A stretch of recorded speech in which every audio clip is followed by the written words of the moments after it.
Dan di saat Nabi Muhammad mulai dicabut nyawa beliau oleh malaikat Israel, Nabi Muhammad mengatakan, mahadha, apa ini wahai Israel?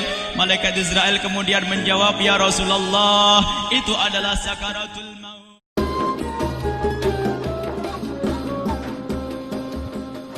Malaikat Jibril berkata, ya Rasulullah, di depan ada malaikat Israel mau masuk. Kata Rasulullah, boleh masuk, silakan. Kemudian malaikat Israel mengucapkan salam, dan setelah mengucapkan salam, malaikat Israel menawarkan, ya Rasulullah, aku disuruh oleh Allah untuk mencabut nyawamu atau membiarkan engkau. Dalam riwayat, aku disuruh oleh Allah untuk memberikan pilihan kepadamu, al-baqa' fid dunya, tetap di dunia, atau ar-rafiqal a'la, atau dengan Allah. Nabi Muhammad menjawab, ar-rafiqal a'la, dengan Allah.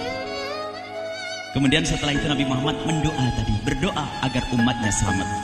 Setelah ada jaminan umatnya selamat, malaikat Israel, sudahlah, cabut nyawaku kalau memang sudah waktuku.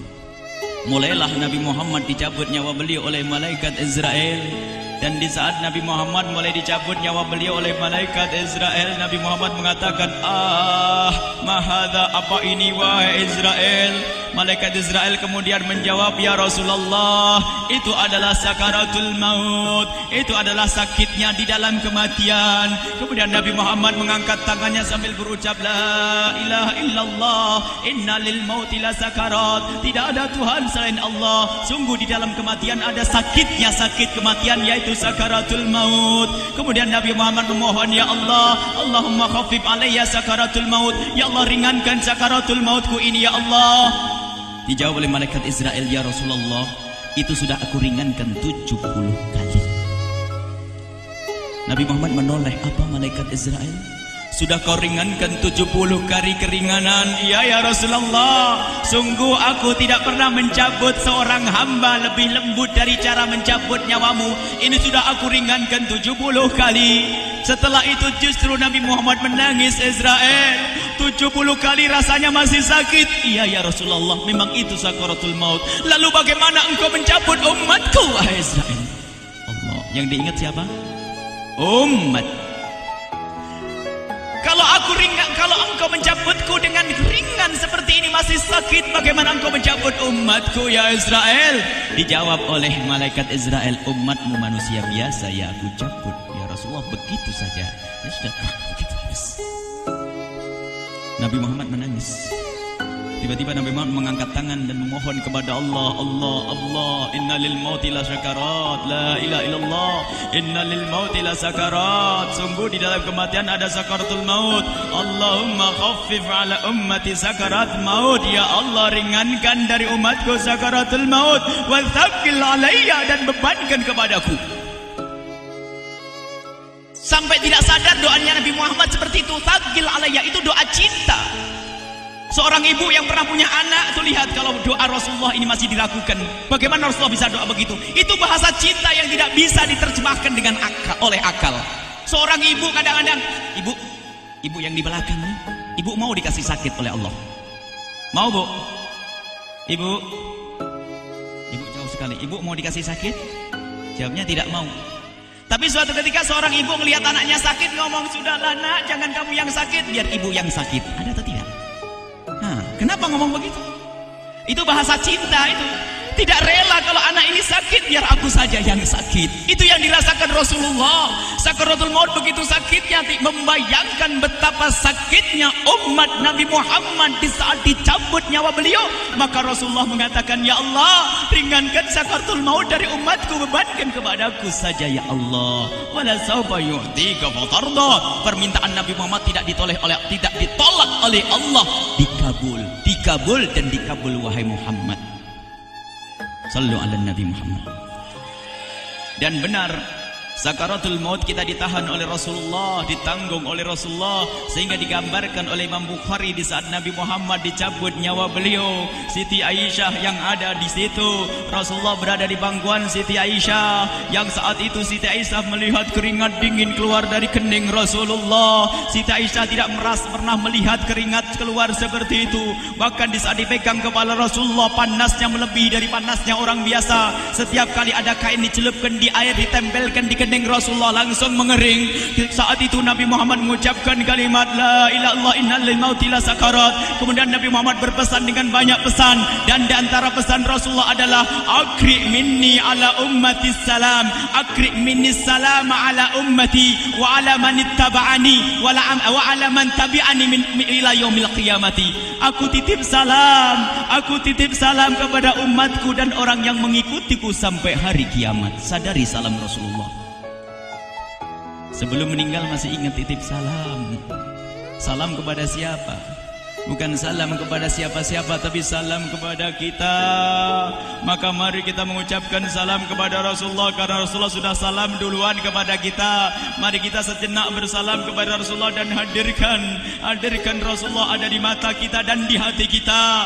Mari kita bersama-sama mengucapkan salam. Assalamualaikum ya Rasulullah. Assalamualaikum ya Rasulullah. Assalamualaikum ya Habiballah. Assalamualaikum ya Nabi Allah. Rasulullah mengucapkan salam untuk kita. Dan di saat itu Rasulullah keringat dingin keluar, maka oleh Siti Aisyah diusap. Oleh Siti Aisyah diusap, bayangkan saat itu Nabi Muhammad di pangkuan Siti Aisyah dan diusap oleh Siti Aisyah. Siti Aisyah berkata, keringat Rasulullah mengucur deras hingga aku usap, dan aku usap dengan tangannya Rasulullah. Diusap dengan tangannya Rasulullah. Siti Aisyah memegang tangan Rasulullah sendiri yang digunakan untuk mengusap keringat Rasulullah. Sahabat bertanya, Aisyah, kenapa harus dengan tangan Rasulullah tidak dengan tanganmu? Lihat jawab Siti Aisyah, karena tangan Rasulullah lebih lembut dari tanganku. Sallu ala Nabi Muhammad. Masih sempat nyanjung itu sahabat Nabi. Dalam keadaan begitu masih menyadari kelembutan tangan Rasulullah, jasad Rasulullah, kemuliaan Rasulullah sallallahu alaihi wasallam. Dan aku lebih menginginkan bahwasanya yang menyentuh jidat Nabi Muhammad adalah tangan yang paling mulia di dunia dan di akhirat. Siti Aisyah enggak berani menyentuhkan. Pengennya yang disentuhkan di kening Rasulullah adalah tangannya Rasulullah sallallahu alaihi wasallam. Kemudian setelah itu Nabi Muhammad merasakan sakit yang sangat untuk kita. Kemudian Nabi Muhammad mengangkat tangan tinggi-tinggi mengucapkan la ilaha illallah innal mauti lasakarat. Tiba-tiba tangan itu semakin turun dan ditangkap oleh Siti Aisyah. Dan di saat tangan itu jatuh di tangan Siti Aisyah, kemudian tiba-tiba paha Siti Aisyah merasakan berat kepala suci Rasulullah. Dan saat itu Siti Aisyah sadar bahwasanya Rasulullah sudah kembali kepada Allah Subhanahu wa taala. Sallu ala Nabi Muhammad. Siti Aisyah bingung di saat melihat seperti itu. Ditaruh pelan-pelan wajah Rasulullah. Sambil menangis lalu berkata, Rasulullah sudah meninggal. Para sahabat Nabi pada bingung. Sayyidina Ali tiba-tiba terduduk, nggak bisa berdiri. Sayyidina Uthman nggak bisa ngomong. Ada orang Sayyidina Zaid berkata, aku baru melihat Rasulullah. Setelah ini aku tidak mau melihat lagi selain Rasulullah. Ya Allah, butakan mataku. Aku tidak ingin aku kotori mataku dengan selain Rasulullah. Dan dibutakan oleh Allah. Bermacam-macam kejadian saat itu. Madinah heboh, luar biasa dengan meninggalnya Rasulullah sallallahu alaihi wasallam. Dan sungguh meninggalnya Nabi Muhammad adalah menghidupkan hati yang mati kalau orang faham. Tiba-tiba Sayyidina Abu Bakar datang. Setelah Sayyidina Umar mengatakan, siapa yang mengatakan Muhammad meninggal akan aku penggal lehernya. Jangan seperti orang-orang Nabi Muhammad sekarang lagi pergi seperti waktu Musa pergi kepada Tuhannya, kepada Allah, nanti akan kembali kepada kita. Muhammad belum meninggal. Ini adalah karena kecintaan Sayyidina Umar bin Khattab, tidak ingin Nabi Muhammad pergi. Tiba-tiba datang Sayyidina Abu Bakar As-Siddiq lalu masuk ke kamarnya Rasulullah, lalu masuk kepada Rasulullah, kemudian mengecup kening Rasulullah. Dan Sayyidina Abu Bakar berkata, ya Rasulullah, tibta hayyan wa mayyita. Ya Rasulullah, engkau tetap harum dalam keadaan hidup dan harum setelah meninggal dunia. Sallu ala Nabi Muhammad.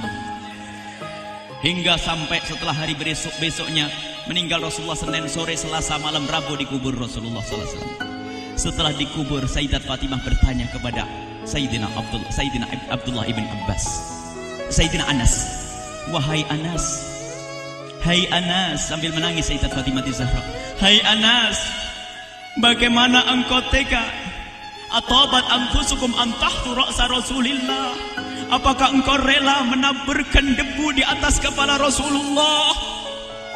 Sayyidina Anas menangis kaget, ya wahai binta Rasulullah, kalau kami tidak dilupakan oleh Allah, niscaya tidak ada yang bisa mengubur Rasulullah.